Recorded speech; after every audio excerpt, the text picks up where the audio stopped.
잘 아시다시피 말라기는 구약 성경의 제일 마지막에 있는 말씀입니다.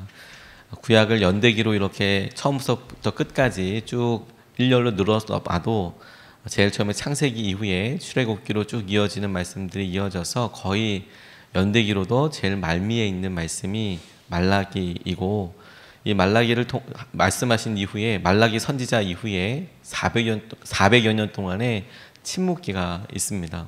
하나님께서 아무런 말씀도 하시지 않는 그런 시간을 갖게 되는데요.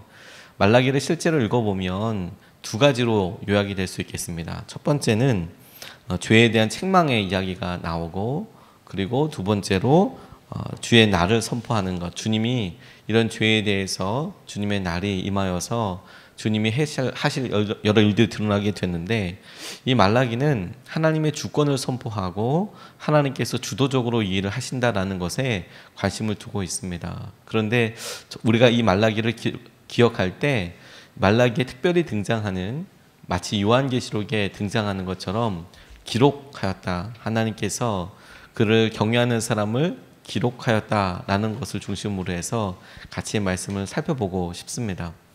말라기에만 등장하는 이 기록한다는 이런 표현이 400년 동안 이어지는 침묵기에 굉장히 의미 있는 일이라고 싶습니다. 왜냐하면 이제 아무런 말씀이 들리지 않고 하나님께서 주시는 약속은 있지만 하나님의 말씀을 받은 사람이 없어서 내가 지금 하나님께 기도하는 것들이 이게 응답이 되는 건가?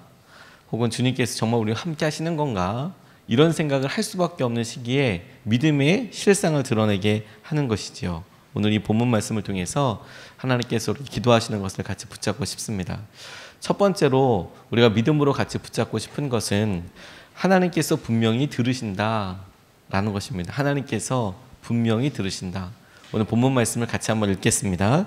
그때 여호와를 경외하는 자들이 피차에 말하매 여호와께서 그것을 분명히 들으시고 여호와를 경외하는 자와 그 이름을 존중히 여기는 자를 위하여 여호와 앞에 있는 기념책에 기록하셨느니라. 아멘. 하나님 말씀입니다. 말라기가 말하고 있는 그때에, 이 그때는 이스라엘이 하나님 앞에서 패역하고 우상 숭배하고 아무도 하나님을 믿지 않는 것처럼 보여지는 바로 그때를 말합니다.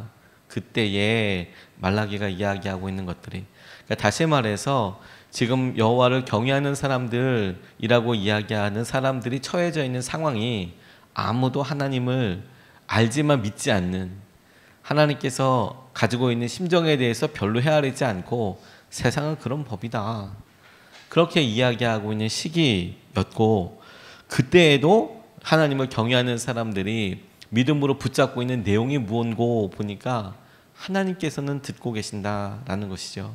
하나님께서는 듣고 계신다.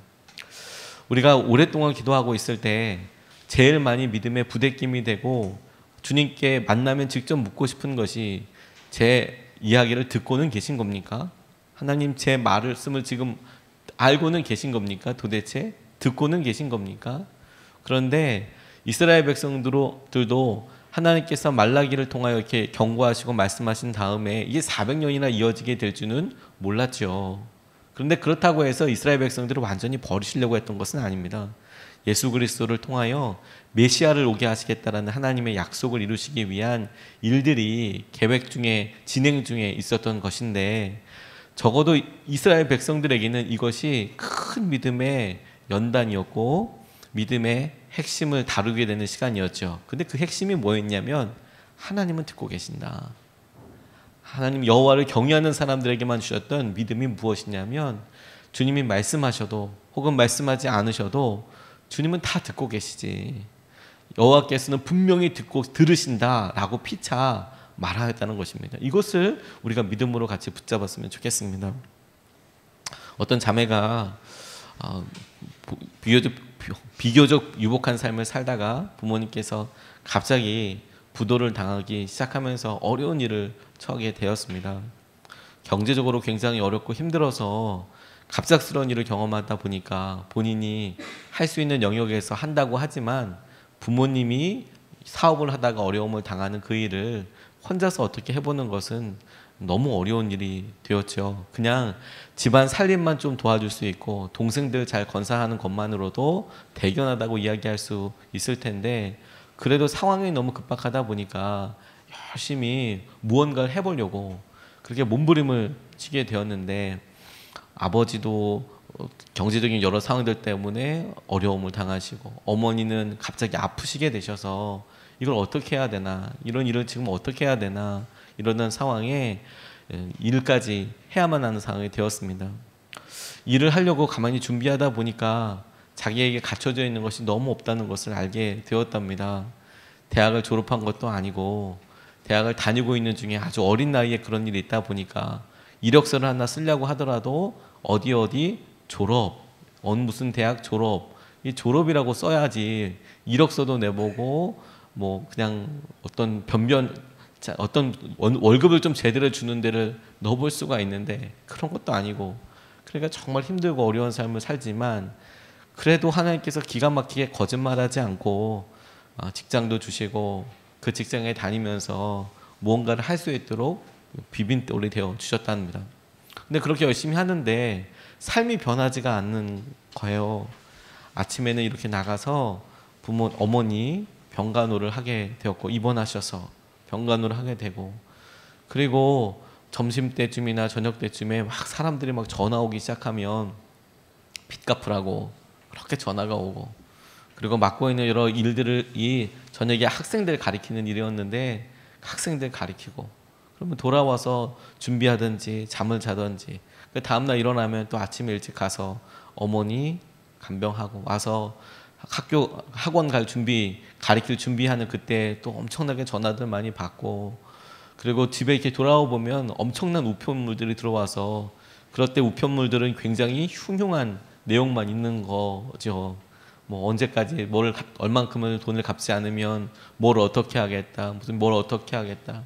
그러니까 이런 것 자체를 이 어린 자매가 어떻게 해볼 수 없는 그런 마음의 부담감이 되더랍니다. 마음이 무너지는 것 같고, 자기를 지켜주는 사람이 아무도 없는 것 같고, 그러니까 참 힘들다는 생각이 들고, 그러니 어느 것 하나라도 좀 나아지면 될 텐데, 자기가 지금 직장에서 돈을 벌고 하는 정도도 그냥 생활을 하는 정도이지 그걸로 돈을 갚아간다? 이거는 너무 힘든 일인 것처럼 보여지고, 그럼 어머니라도 좀 일어나시면 되는데 그 충격 때문에 점점 더 병세는 나빠지는 것 같고, 그러니까 하루는 모든 걸 다 포기하고 못하겠다는 생각이 들더래요.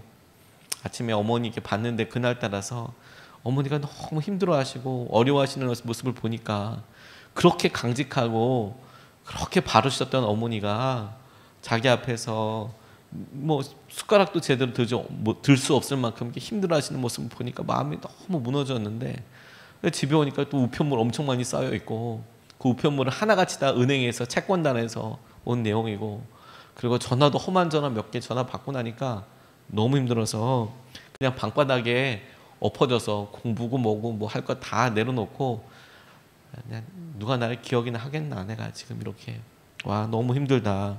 주님, 이렇게 작은 나 같은 사람을 기억하고 위해서 기도해 주는 사람이 있을까요? 이렇게 이마를 땅에다 대고 울면서 기도하게 되더래요. 이젠 못하겠다고. 주님, 이렇게 작은 나 같은 사람을 기억하고 위해서 기도해 주는 사람이 정말로 있을까요? 나를 기억해 주는 사람이 있을까요?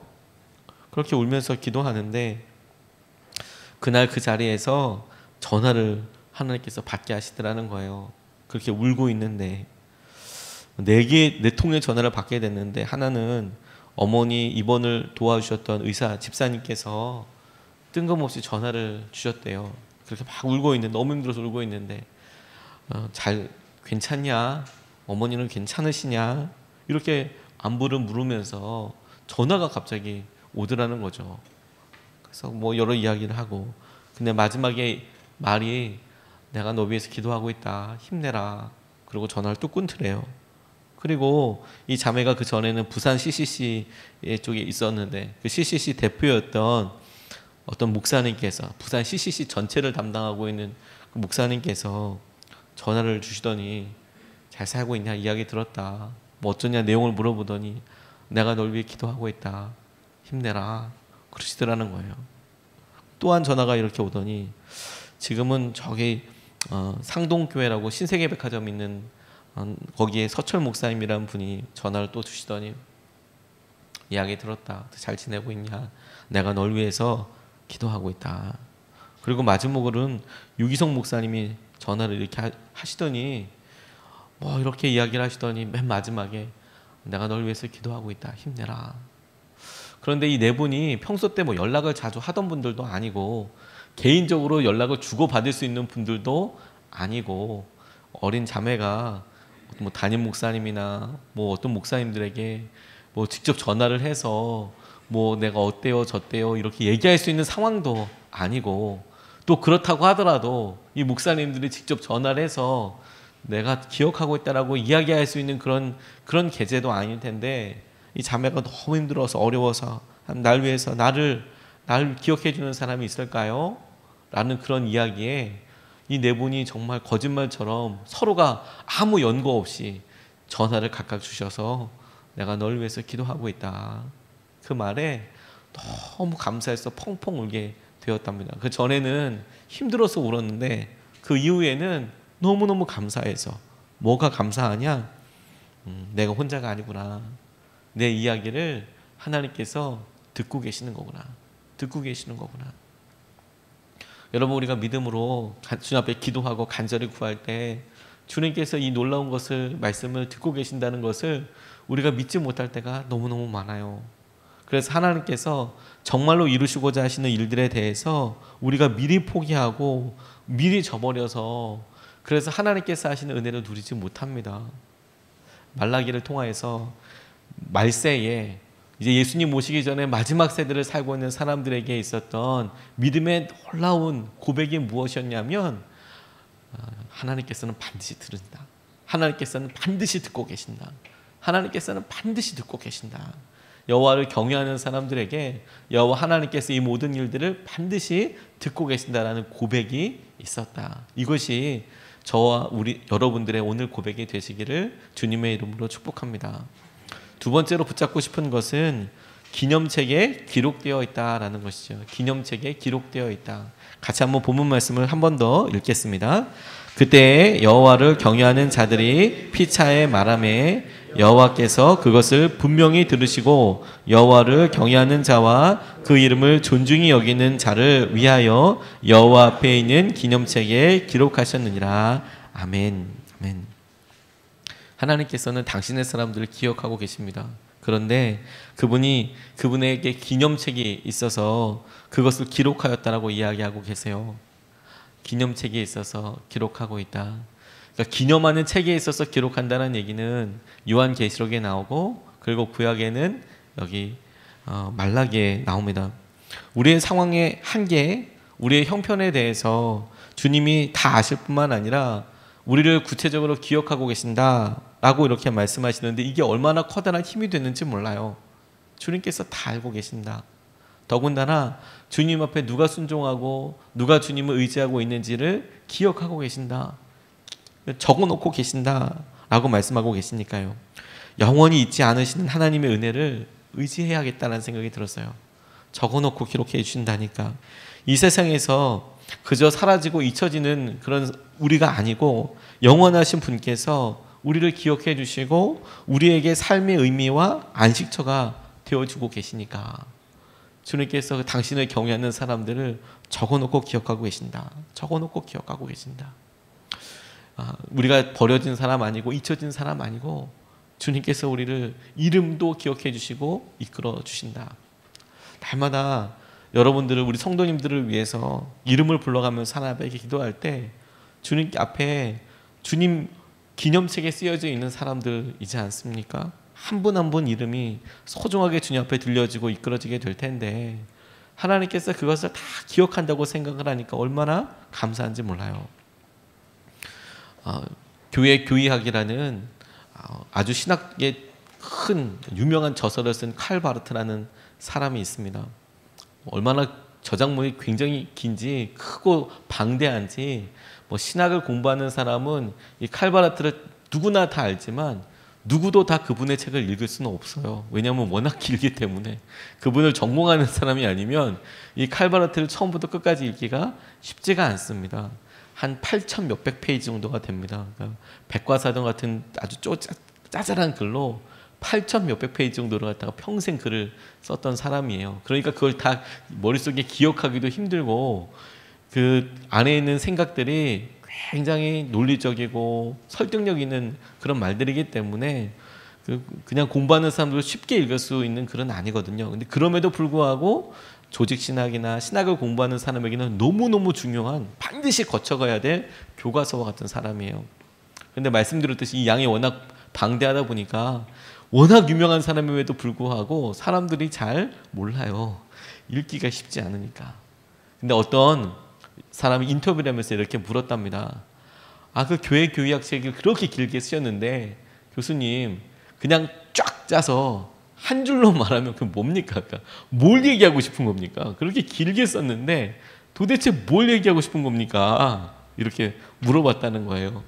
그러니까 다 읽을 수 있는 것도 뭐 엄두도 안 나고 그리고 거기 있는 내용 자체가 다 중요하게 나와 있으니까 다 중요한데 그러니까 중요하게 딱 한 줄로 그럼 뭐라고 이야기할 수 있습니까? 그랬더니 이 칼바르트라는 사람이 웃으면서 딱 한마디로 이렇게 했답니다. 예수 사랑하심은 성경에 쓰였네. 예수 사랑하심은 성경에 쓰였네. 그 노래 가사로 그렇게 이야기를 하더라는 거예요. 우리를 사랑하시고 예수께서 사랑하신 것이 성경에 쓰여 있다라는 내용의 이야기를 8천 몇백 페이지에 나눠서 내가 한 거다. 한 줄로 이야기하면 예수님께서 우리 사랑하신 이야기가 쓰여져 있는 것이다. 그런데 이 쓰여져 있다는 예수 사랑하심 이 노래와 특별한 이야기가 있습니다. 찬송가 411장의 말씀, 예수 사랑하심은 다 아실 텐데요. 이게 원래는 미국 웨스트 포인트라는 신학교 사관학교 근처에 조그마한 집에서부터 연관된 일이랍니다. 거기에 살던 어떤 사람들이 뭐 여러 일들과 또 아름다운 여러 삶을 살고 있다가 거기서 사람들이 안나의 소설이라는 말과 표적이라는 내용 중에 한 장면에서 발췌된 거래요. 거기 소설에 무슨 얘기가 나오냐면 병약하여 죽게 된 소녀 획스라는 그런 아이가 등장을 하는데 주일학교 교사인 린덴이라는 분과 친구인 페이드에게 이제 마지막으로 본인의 질병과 어려움이 힘들고 그러니까 선생님 찬송을 불러주세요 이렇게 청하는 장면이 나온답니다. 소설의 한 장면에. 그런데 그때 린덴 선생님이 가쁜 숨을 몰아쉬고 있는 획스에게 이제 마지막을 맞고 있는 획스에게 이렇게 내려다보면서 찬송을 불러줬대요. 근데 그때 나오는 가사가 바로 이 가사라는 거예요. 예수 사랑하심은 거룩하신 말일세 우리들은 약하나 예수 권세 많도다. 날 사랑하심 날 사랑하심 날 사랑하심 성경에 써있네. 성경에 써있네. 그리고 병실이 조용히 이렇게 울려 퍼지는 찬송 소리가 이렇게 울려 퍼지고 있는데 획스라는 아이가 그렇게 하나님 나라로 가게 되는 이야기가 소설 가운데 등장하게 되는데 근데 그 소설이 사람들에게 너무나 많이 읽혀지고 그리고 감동을 주게 되는 거예요. 브래드버리라는 분이 그 장면을 읽고 번개같이 그 자리에서 곡을 붙여서 소설 안에는 곡이 없이 가사만 등장하는데 그게 사람들에게 워낙 유명해지니까 이 브래드버리라는 분이 거기다가 곡을 붙여서 이 노래를 만들었다는 거죠. 그리고 이게 굉장히 많은 세계 여러 나라의 말로 애창되기 시작했는데 어린아이들을 사랑으로 받아주시는 뭐 이런 이야기로 인하여서 어린이 학교, 교회학교 교가처럼 애창되기도 하고 중국에서도 번역이 돼서 노래하기도 하고 그리고 많은 사람들이 이것을 기억하는데 이 웨스트 포인트 육군 사관학교 생도들도 이거 졸업식에 부르게 되고 전투에 참여하기 전에 이 찬송가를 부르게 됐대요. 예수 사랑하심은 성경에 쓰여 있고 날 사랑하시고 날 사랑하시고 영적인 전투가 우리에게 있습니다. 말라기 선지자를 통해서 마지막 하나님 여호와를 경외하는 사람에게 무엇이 힘이 될까? 무엇을 붙잡아야 할까? 이 긴 고난의 침묵의 시기에 무엇이 의미 있을까? 라고 물을 때 말라기가 우리의 이름이 하나님의 기념책에 쓰여져 있다. 우리의 연약한 모습이 아니라 여호와를 경외하고 그 이름을 존중히 여기는 사람들이 여호와 앞에 있는 기념책이 있어서 그 기념책에 이름이 쓰여져 있고 하나님께서 기억하고 계신다. 그게 하나님께서 우리에게 말씀으로 주신 가장 놀라운 능력이고 위로라라고 붙잡게 되었습니다. 하나님께서 우리를 기억하고 계세요. 오늘 주님께서 우리에게 새로운 날을 주시고 우리를 이끌어 주실 때에 우리가 이것을 믿음으로 붙잡고 함께 나아갈 수 있으면 좋겠습니다. 우리의 기도 제목이 오래되고 하나님 우리에게 응답하시는 것처럼 여겨지지 않을 때라도 주님 우리를 듣고 계시고, 뿐만 아니라 우리의 이름이 주님의 마음속에 기록되어 있어서, 주님의 기념책에 기록되어 있어서, 이렇게 성경에 기록되어 있어서 우리에게 약속이 되고 능력이 되고 하시는 것을 우리가 붙잡고 주님께서 하시는 세임과 은혜를 누리게 되는 저와 여러분 되시기를 주님의 이름으로 축복합니다. 우리 같이 기도하기 전에 오늘 본문 말씀을 3번 같이 읽겠습니다. 그때에 여호와를 경외하는 자들이 피차에 말하매 여호와께서 그것을 분명히 들으시고 여호와를 경외하는 자와 그 이름을 존중히 여기는 자를 위하여 여호와 앞에 있는 기념책에 기록하셨느니라. 그때에 여호와를 경외하는 자들이 피차에 말하매 여호와께서 그것을 분명히 들으시고 여호와를 경외하는 자와 그 이름을 존중히 여기는 자를 위하여 여호와 앞에 있는 기념책에 기록하셨느니라. 그때에 여호와를 경외하는 자들이 피차에 말하매 여호와께서 그것을 분명히 들으시고 여호와를 경외하는 자와 그 이름을 존중히 여기는 자를 위하여 여호와 앞에 있는 기념책에 기록하셨느니라. 아멘. 하나님 말씀입니다. 이것을 가지고 2번 같이 나눠서 기도하겠습니다.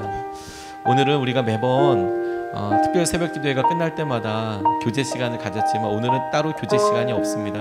신약편까지 마친 다음에 교제 시간을 가질 예정입니다. 오늘은 말씀 붙잡고 바로 개인 기도하게 될 텐데요. 첫 번째로 우리가 이렇게 기도하겠습니다. 하나님, 우리의 기도를 다 들으시는 것을 믿습니다. 하나님께 기도하는 지경이 넓혀지게 해주십시오. 주님이 우리 기도 다 들으시고 여호와를 경외하기 때문에 경외하는 사람들은 여호와께서 다 들으시지, 그게 믿음의 표징이고 증거입니다. 그렇다면 우리의 믿음의 구체적인 수준은 우리가 어디까지 구하는가, 하나님께서 들으신다는 것을 어디까지 믿는 것인가에 달려있다고 생각하게 되었습니다. 하나님, 우리의 기도를 들으시는 거, 우리가 다 들으시는 거 압니다.